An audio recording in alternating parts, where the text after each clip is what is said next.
皆さんこんにちは、アンリです。今日はゴールデンウィーク後半となる今週、日本の建設 SI 銀行製薬という主要4業界で生成 AI が一斉に実務標準になる、まさに第2フェーズ突入の動きを AI に詳しくない方にもわかるようにお伝えします。 AI ってなんだか先進企業の話でしょと思っていた方、今日のニュースは少し受け止め方が変わるかもしれません。なぜなら国がついに仕様書に AI を使うことと書き始めたからです。これまでは使ってもいいよだった生成 AI、それが今月から使うのが前提へと変わります。建設、IT の開発現場、銀行の窓口、そして新薬の開発までわずか1週間の間に私たちの暮らしを支える土台が大きく書き換わろうとしているんです。この5月は日本の AI 実装にとって特別な月になりました。きっかけは2026年4月後半の日経 X テックの報道です。なんと国土交通省が全国の直轄土木業務の特記使用書に生成 AI の活用を順次明記する方針を打ち出したんです。特記使用書というのは国が工事や調査をお願いするときにこういう条件で仕事してくださいと渡す、いわば公式の指示書のことですね。この指示書に AI を使ってくださいと書かれるというのはこれまでの日本ではほぼ例のない異例の措置なんです。建設の現場で AI が使ってもいい道具から使うべき標準ツールに格上げされた瞬間と言えます。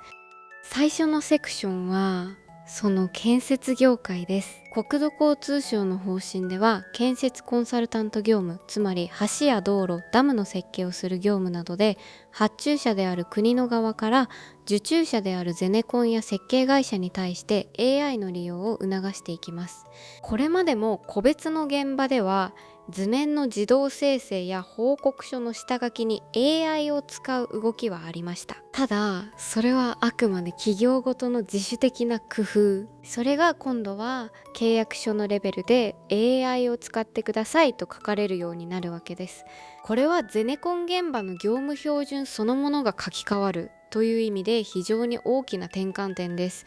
日本最大の発注者である国が動いたことで全国の自治体や民間案件にもこの流れが広がっていくのはもう時間の問題でしょう。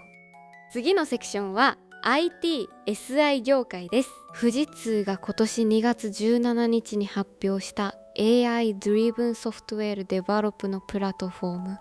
日本語で言うと AI が主導するソフトウェア開発基盤、これが本格的な運用フェーズに入りました。複数の AI エージェント、つまり AI で動く自動アシスタントたちが互いに協調しながら要件定義から設計、コード作成、結合テストまでソフト開発の全工程を自動でこなしてくれるんです。富士通が公表した実績がすごい。これまで人間のエンジニア3人月、つまり3人で1ヶ月かかっていた回収作業がわずか4時間で完了したそうです。生産性にしておよそ100倍。さらに富士通はこれまで SI 業界の常識だった人月モデル、人が何ヶ月働いたかでお金をもらう仕組みからの脱却を宣言しました。代わりに採用するのが FDE、ファンクショナルデリバリーエンジニアら、機能を届けるエンジニアという新しい役割です。働いた時間ではなく届けた機能の価値で評価される時代へ、日本の IT 業界が大きく舵を切り始めたんです。3つ目のセクションは銀行です。三菱 UFJ 銀行は今年1月から行内に AI 行員を順次稼働させてきました。スピーチライター、つまり役員のスピーチ原稿を書く業務、中途で入社した社員からの問い相手対応など20の業務に AI エージェントが配置されています。試算では月に22万時間、つまり22万時間分の人の作業が AI に置き換わるそうです。22万時間というとフルタイムの社員およそ1400人分の月間労働時間に相当します。これだけの規模の業務が AI に移るというのはもう実験ではなく本番運用の段階です。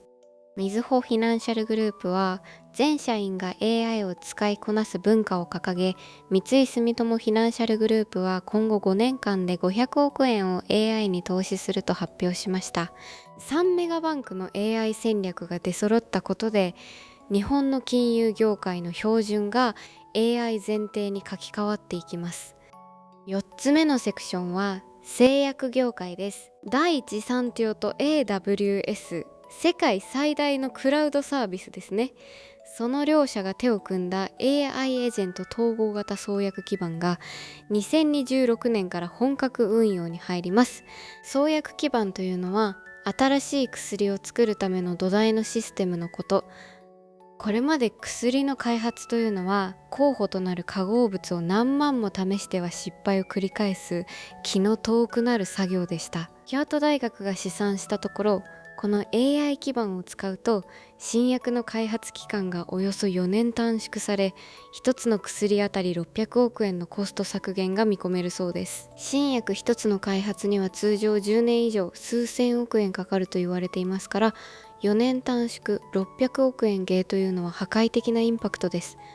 さらに重要なのは、これが日本の経済安全保障の試金石になるという点です。海外に頼らず、日本の中で新薬を生み出せる力を維持できるか。製薬経済安保の観点からも、この取り組みは注目されています。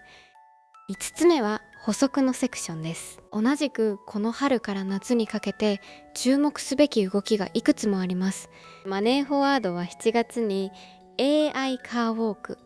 AI と一緒に働くという意味のサービスを提供開始します。経理や労務などのバックオフィス業務を自律的に動く AI が代わりにこなしてくれるサービスです。プリファードネットワークス、日本を代表する AI 企業ですが、ここが開発する大規模言語モデルプリプラルム 2.0 プライムが5月に提供開始されます。そしてアンソロピク、クロードを開発しているアメリカの会社ですが、6月10日に東京でコドバドクロードというカンファレンスを開きます。海外の最先端 AI 企業が日本の開発者向けに大型イベントを構えるというのも、日本市場の重要性が高まっている証拠ですね。最後の6つ目は構造の変化という視点です。ここまでの4業界の話、皆さんお気づきでしょうか。建設は国の指示書、 SI はビジネスモデル、銀行は業務オペレーション、製薬は研究開発のスピード。それぞれ違う領域なのに共通しているのは、これまでの仕事の形そのものが変わるということです。 AI が効率化ツールとして足し算される時代から、 AI を前提に仕事の設計図そのものが書き直される時代へ。この5月はその転換点として、後から振り返った時に歴史に残る月になるかもしれません。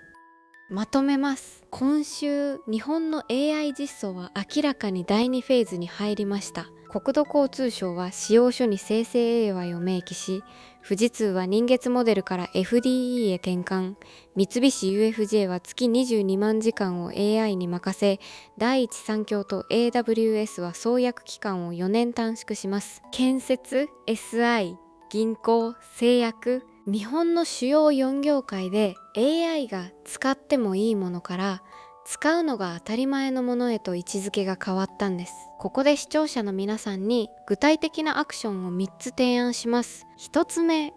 ご自身の業界の業界誌や公式団体のサイトを今月中に一度チェックしてみてください。 AI に関する仕様書やガイドラインの更新が国交省以外の省庁からも出始める可能性が高いです。2つ目、ご自身の仕事の中で人月で見積もっている作業、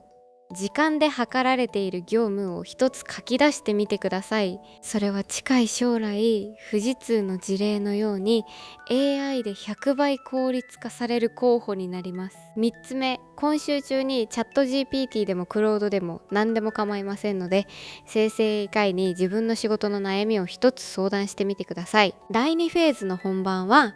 私たち一人一人が AI を使う前提で考えることから始まります。今日のニュースでこれは気になると思ったトピックがあれば、ぜひコメント欄で教えてください。皆さんの関心が高いテーマは次の動画で深掘りしていきます。チャンネル登録と通知ベルをオンにしていただければ、毎日の AI ニュースを見逃さずチェックできますよ。それではまた次の動画で。